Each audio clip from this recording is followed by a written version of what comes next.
What's going on, guys? Hope you guys are doing well. We are on week 8, and this is my preview between the Philadelphia Eagles and the Cincinnati Bengals from Paycor Stadium. It is whiteout week in the jungle, man. I'm so excited to see how they look, especially in the afternoon. I mean, they've had primetime games with this, and it looked pretty good. I will say that. So we can only hope that that continues, man. As I always say, I look forward to a great challenge, and this is no different. But let's take a look at us first, man. We're 3-4, won the last two, slowly turning the season around. Joey B. I shouldn't even say he's heating up. I mean, he's had strong performances, and he's been spectacular the whole season. Outside of week 1, I mean, that was a little bit of a doozy game, but he's been looking pretty good overall. And Jamar Chase, he's been a dominant force in the receiving game. Tee Higgins as well. I can't forget to mention him.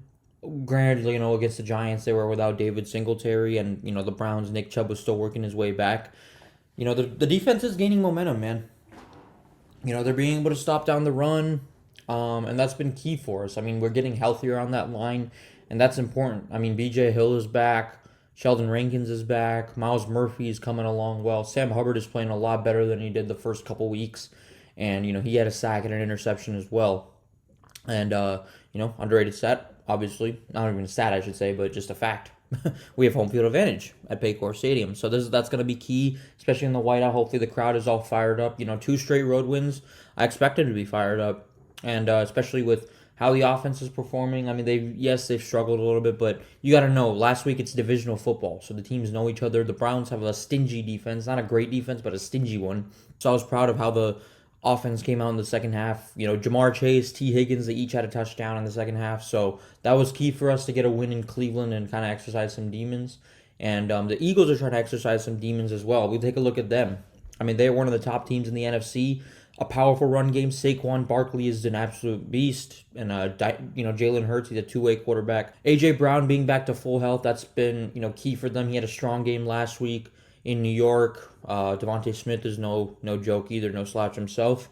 And their D-line is still very good. I mean, I feel like their pass defense has been a little bit rough this year, but they're a team that's motivated. They're hungry. I mean, they're looking to work their way back into the top of the division against Washington. Still one of the best teams in the NFC, in my opinion. I think that they're, obviously they look, you could say they maybe look a little underwhelming, but in the end, I mean, I still think they look, pretty good. I mean, they've had some, close ones, some nail biters, I guess, if you want to call it, but especially against the Saints. But you got to know that was with Derek Carr, and they still look, they look pretty good in my opinion. I had the Giants upsetting them, but the Eagles just came out and proved me wrong. So you got to give their offense a lot of props, and it's going to be a tough game, for both these teams in my opinion. I mean, both these teams match up with each other, rather differently, and it's going to be a good matchup, just to watch. I'm happy this game is kind of flexed to 1. Wouldn't want to wait till 4:25. So honestly, I'm okay with it. Saying all this, here's what I say we got to do. This is pretty obvious. My most important one, we got to run the ball. That's going to throw them off, make our offense a lot less predictable. If there's one thing that offense hasn't done well is they haven't been able to get the run game going, and that's also makes the pass a little bit more predictable. And then you got to contain Jalen Hurts. I mean, the defense has the most keys. I mean, they got to contain Jalen Hurts. They got to force him to throw. He's obviously a better running quarterback than he is a throwing quarterback, but on the pass defense, you gotta attack. You gotta feed Burrow. You gotta feed Chase. This is an Eagles pass defense. That I'm not sure what their ranking is, but they're ranked like 22nd, I believe, in protecting the quarterback as well. So that's they allow they allow sacks on 8.9% of passes. And then the Eagles defense, I mean, outside of maybe Pittsburgh, the Chargers, the Bears, I guess you could say, I would say they're at the top, honestly. I mean, they got some great, talent on that team. But they rank 25th against the run as well. That's one thing that I think that the Bengals really can take advantage of. But yeah, I mean, it's just going to come down to, can we execute? I mean, the issue, like I said, is not the talent. We're too talented to be 3-4. But we just have to start winning some games. And that's why I say that this is a game that they're going to take advantage of. I have to be honest. I mean, Jalen Carter scares me.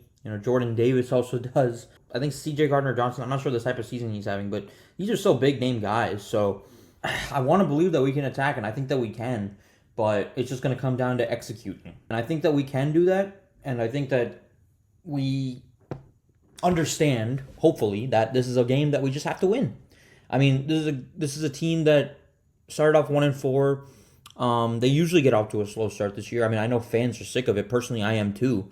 But they seem to be they seem to have a way of turning it around. And you gotta just hope that it continues. I mean, that's all you can do if you're a Bengals fan. There's a lot of things that we have. We match up with them well. I mean, they're not ranked good against the run. Pass defense has been kind of meh, but they're still ferocious defensive line, and their offense can get rolling, especially with Saquon leading the way. I mean, he's had an incredible year, and he had a good revenge homecoming game, I guess if you want to call it, last week. So we got to do these things, man, and it's going to be important. Special teams. I mean, I know McPherson missed a field goal last week, but Rico also had a poor punt, or a poor hold, I should say. I mean, he's an outstanding punter, don't get me wrong, but that holding, the execution, that's what I'm talking about. This is a statement game, especially we got the Raiders after this week, and then we go into then we go to Baltimore, and then we have the bye week, I believe. If we get these two games at home, not to look ahead to next week already, it's going to be key.